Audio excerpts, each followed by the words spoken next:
Agora, professor Quércio, a respeito desse mandado de prisão internacional emitido pelo Tribunal Penal Internacional contra o presidente da Rússia, Vladimir Putin, que tem como um dos principais objetivos essa responsabilização de Putin em relação à deportação dessas crianças de regiões do leste ucraniano para a Rússia. O governo ucraniano fala de mais de 16 mil crianças que teriam sido deportadas.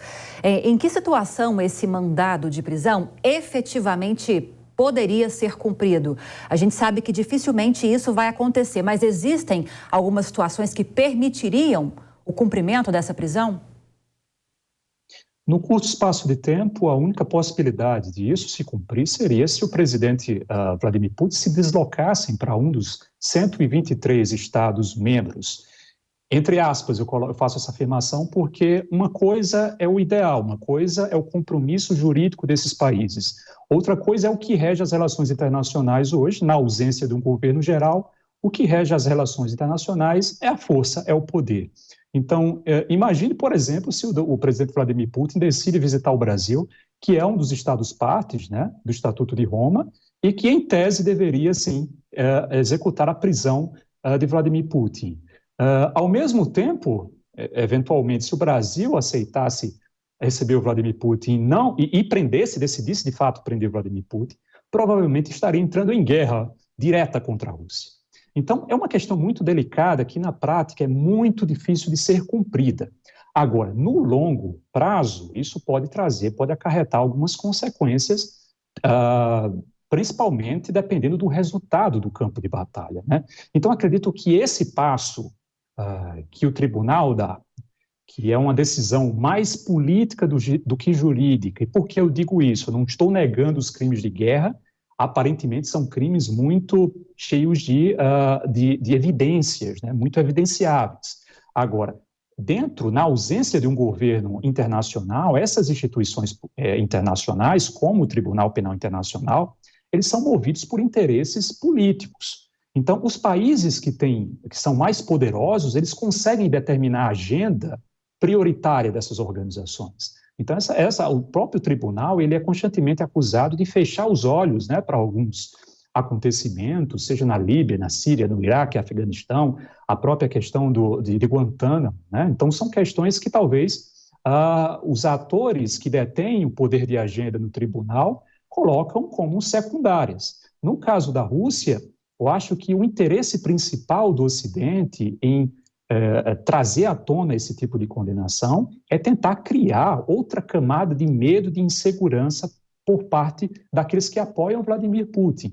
E talvez no futuro isso possa também ser um estímulo para que grupos internos, né, insatisfeitos com Vladimir Putin, possam tomar a iniciativa talvez de tentar destituí-lo. Estou falando isso hipoteticamente, nada indica que o governo de Putin hoje sofra qualquer tipo de rachadura em seu apoio. Mas, hipoteticamente, isso pode estimular grupos opositores a tentar tomar o poder na Rússia, e isso poderia ser utilizado no futuro, esse mandato de prisão, para como uma moeda de troca. Ou seja, nós entregamos o Vladimir Putin para ser julgado no Tribunal Internacional, desde que a Rússia e o novo governo não sofra qualquer tipo de consequência ou qualquer tipo de penalização no eventual fim de conflito.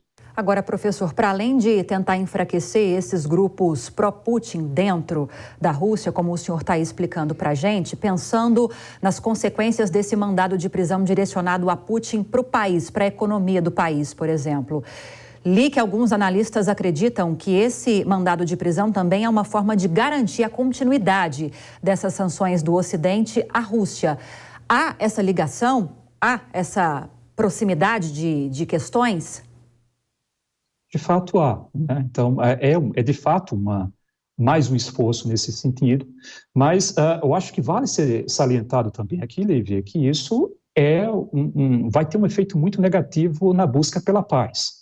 Evidentemente, isso é uma camada de pressão sobre Putin que é lançada, E, de fato, nós estamos mais distantes de um acordo de paz hoje, depois dessa negociação, depois desse mandado emitido pelo Tribunal Penal Internacional.